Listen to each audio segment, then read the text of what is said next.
Hi friends, எல்லோரும் எப்படி இருக்கீங்க? இன்றைக்கி மார்னிங் பிரேக்ஃபாஸ்ட்டு எக் தோசை தான் குட்டீஸ்க்கு வந்து செஞ்சு கொடுத்துருந்தேன். முட்டை கூட கொஞ்சமாக கட் பண்ண வெங்காயம், துருவன கேரட்டு, கொஞ்சமாக தேங்காய் சேர்த்துருந்தேன். ஒன்று சாப்பிட்டாலே நல்லா ஹெல்த்தியாக ஃபில்லிங்காக இருக்கும்.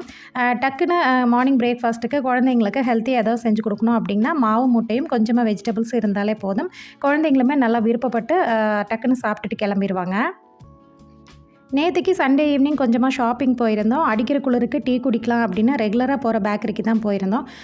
எப்பவும் போல தான் பசங்களுக்கு ஸ்வீட்டு, கேக்கு, நமக்கு வந்து பப்ஸ் தான். எப்போவுமே வந்து மஷ்ரூம் இல்லை எக்கு அந்த மாதிரி தான் வந்து ட்ரை பண்ணுறது. நேற்றுக்கு ஃபஸ்ட் டைமாக ப்ரான் பப்ஸ் போட்டிருந்தாங்க அப்படின்னு சொல்லி ட்ரை பண்ணேன்.